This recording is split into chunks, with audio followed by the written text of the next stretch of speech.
Bulletin की शुरुआत में सीधा आपको लिए चलेंगे उत्तराखंड के ऋषिकेश, जहां पर एक विमोचन कार्यक्रम में पहुंचे हुए हैं केंद्रीय गृह मंत्री अमित शाह और उत्तराखंड के मुख्यमंत्री पुष्कर सिंह धामी। सीधी तस्वीरें ऋषिकेश से।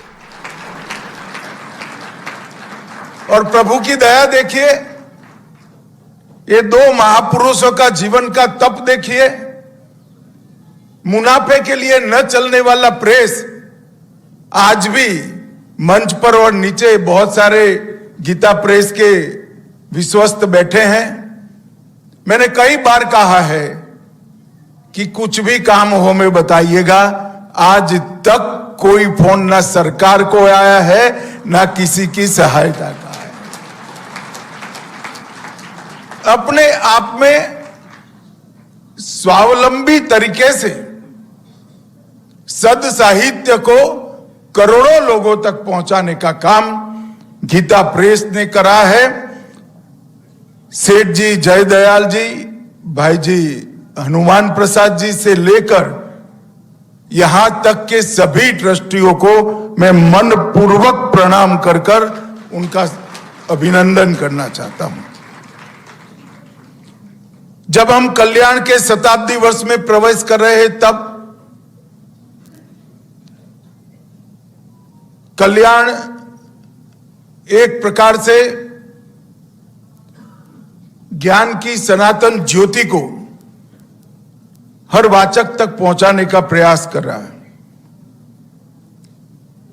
और सनातन चेतना का जो उत्सव आज देश में दिखाई पड़ रहा है, कल्याण ने हर संकट में भारतीय संस्कृति के दीप को जलाए रखने का काम किया है। जब अंग्रेज थे तब भी और जब भारत में नई शुरुआत नहीं हुई थी तब भी। कल्याण एक प्रकार से एक पत्रिका मात्र नहीं है, बल्कि भारतीयों के लिए आध्यात्मिक जगत का पथदर्शक है। भारत की संस्कृति को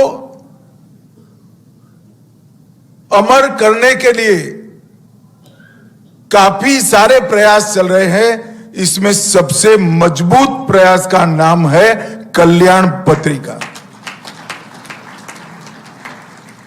और समाज की सज्जन शक्ति को संगठित कर एक अद्भुत शक्ति निर्मित करने का काम भी कल्याण ने किया है। कभी भी समाज में सज्जनों की कमी नहीं होती है, कमी होती है सज्जनों के संगठित होने की। कल्याण ने इस 100 साल में 1926 से लेकर 2026 तक 100 साल में सनातन धर्म के अनुयायियों की सज्जन शक्ति को संगठित करने का काम कल्याण ने किया। और मैं मानता हूं मित्रों, जो भारत को नहीं जानते वो गीता प्रेस के काम का मूल्यांकन नहीं कर सकते। जो भारतीय संस्कृति को नहीं जानते वो कल्याण के योगदान की चर्चा भी नहीं कर सकते, मीमांसा भी नहीं कर सकते, मूल्यांकन भी नहीं कर सकते। मगर जो भारत को जानते हैं वो जरूर कर सकते हैं और वो कहते हैं कि हमारी क्षमता नहीं है ये योगदान का मूल्यांकन करने की। ये अतुलनीय योगदान है। और एक प्रकार से मेरे लिए बहुत सौभाग्य का विषय है कि कल्याण के शताब्दी अंक के विमोचन के दिन पूज्य संतों से भरे हुए इस मंच पर मुझे भी उपस्थित रहने का एक मौका मिला है। मित्रों, एक कल्याण जैसी विचार को प्रचारित और प्रसारित करने वाली पत्रिका का 100 साल पूरा करना अपने आप में बहुत बड़ी उपलब्धि है। जब से कल्याण शुरू हुआ तब से लेकर आज तक निरंतर सनातन धर्म और भारतीय संस्कृति के लिए कल्याण का एक एक शब्द, एक एक वाक्य और एक एक अंक इसको समर्पित रहा। कई सारे लेखकों की, मनीषियों की, श्रद्धेय संतों की तप और साधना ने इस पौधे को सींचने का काम किया है।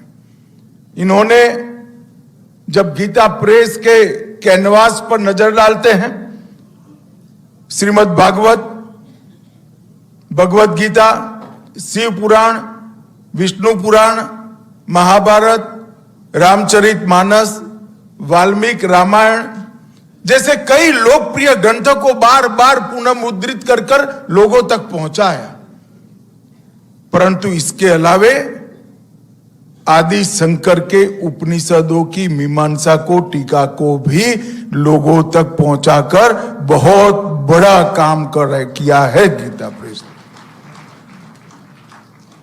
और मैं मेरे ही घर की बात करता हूं। मैं तो बहुत छोटा था और मेरी दादी चल बसी, मगर मेरी बहनों से मैंने सुना है मेरी दादी जो गीता पढ़ती थी वो गीता प्रेस की थी।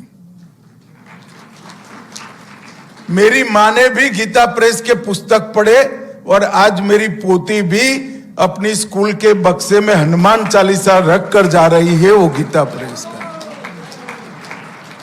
4-4 पीढ़ियों से सनातन के रास्ते पर हर पीढ़ी को वो ही साहित्य जरा भी डाइल्यूट करे बगैर, इसके अंदर विकृति लाए बगैर लोक भोग्य बनाने का काम गीता प्रेस ने किया है। मैं मानता हूं, मनपूर्वक मानता हूं कि भाई जी जैसा सनातन की सेवा करने वाला दूसरा व्यक्ति शायद युगों में कोई हो पाए। इतनी बड़ी सेवा पूज्य भाई जी ने करी है। सनातन ने अब तक 100 विशेषांक सनातन समर्पित कल्याण ने प्रकाशित किए और ये सभी विशेषांकों ने जिस विषय को हाथ में लिया, इसका संपूर्ण दर्शन एक ही विशेषांक में वाचकों के सामने रखा। 1932 का श्री कृष्ण अंक श्री कृष्ण को श्रद्धा की दृष्टि से, श्री कृष्ण को राजनीतिज्ञ के रूप में, श्री कृष्ण को तत्वज्ञानी के रूप में, फिलोसोफर के रूप में, और श्री कृष्ण को एक प्रकार से सभी दुष्टों का दमन करने वाले महापुरुष के रूप में, अनेक रूप से एक ही अंक में कल्याण ने लोगों के सामने रखने का काम किया है। योग अंक आज तो प्रधानमंत्री जी ने जब से योग दिन विश्व में स्वीकृत किया तब से बहुत योग को लोकप्रिय हुआ है। न केवल भारत, पूरे विश्व में हुआ है और पूरे विश्व के लोगों के मन, शरीर, आत्मा को जोड़ने का काम योग कर रहा है। मगर कल्याण ने योग अंग 1936 में प्रकाशित किया था और योग की व्याख्या, योग का स्वरूप और योग की प्रणालियों पर विस्तार से प्रकाश डालने का काम किया था। और स्वतंत्रता के बाद जो पहला अंक प्रकाशित हुआ वो अंक नारी अंक था।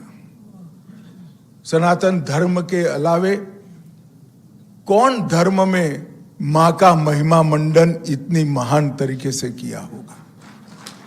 और जब आजाद हुए इसके बाद में पहला अंक नारी अंक के रूप में प्रकाशित किया गया। हिंदू संस्कृति पर जो अंक आया वो उस समय आया जब जवाहरलाल नेहरू जी के समय में पाश्चात्य असर से हमारे देश की नीतियां घड़ी जा रही थी। 1950 का वो वर्ष था। देश की शिक्षा नीति, देश की विदेश नीति, देश की रक्षा नीति, देश की व्यापार नीति जब पश्चिम के विचारों से प्रभावित होकर बन रही थी, उस वक्त कल्याण ने चुपचाप कुछ करे बगैर हिंदू संस्कृति अंक प्रकाशित किया।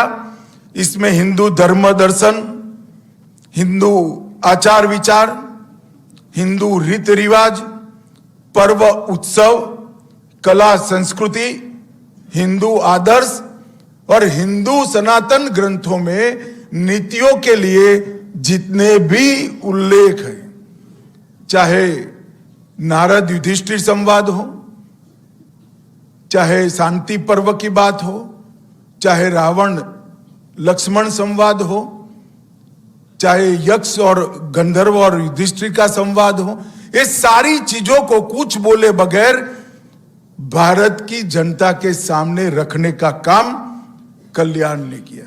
मुझे मालूम नहीं है उस वक्त उन लोगों ने क्या सोचा। मेरा तो जन्म भी उसके 12 साल के बाद हुआ, परंतु निश्चित रूप से विचार होगा कि जब देश आजाद होकर अपनी नीतियां बना रहा है, वो नीतियों का मूल हमारा मूल विचार होना चाहिए, नहीं कि पाश्चात्य विचार होना चाहिए। और ईश्वर की कृपा देखिए।